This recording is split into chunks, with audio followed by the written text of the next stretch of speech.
La lune disparut.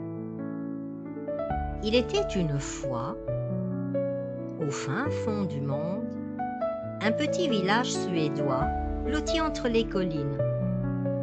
Là, les habitants vivaient paisiblement, guidés chaque nuit par la lumière douce de la lune. Mais un soir, le ciel resta vide. La lune avait disparu.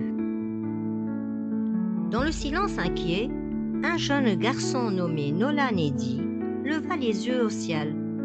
Son cœur battait fort, mais il sut qu'il devait agir.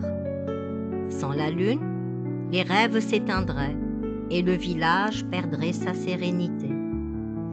Alors, à l'aube, il prit son courage et suivit le chemin qui menait aux montagnes. Après une longue marche, Nolan Eddy arriva devant une grotte mystérieuse. À l'intérieur, une clarté étrange l'attirait.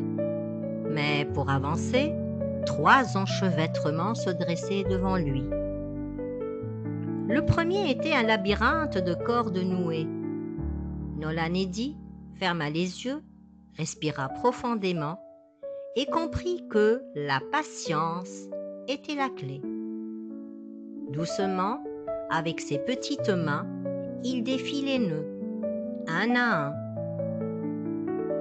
Le deuxième enchevêtrement était une barrière d'épines.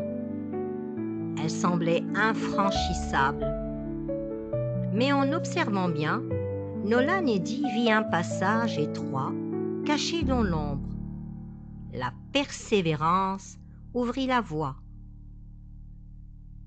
Enfin, le troisième était une pluie de miroirs suspendus, reflétant 1000 lumières. Nolan Eddy hésita. Lequel suivre? Puis, il se rappela une phrase que son grand-père lui répétait.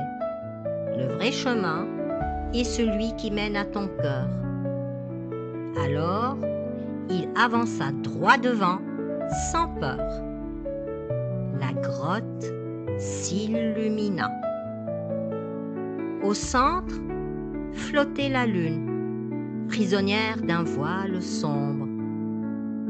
Nolan Eddy tendit les bras et grâce à sa patience, sa persévérance et son courage, le voile se déchira.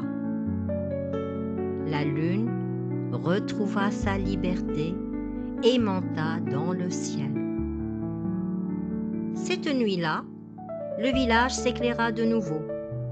Les habitants levèrent les yeux et virent la lune, plus brillante que jamais. Et Nolan Eddy, du haut de ses 10 ans, comprit qu'en chaque épreuve, 3 fils invisibles pouvaient guider l'homme. La patience, la persévérance et le courage.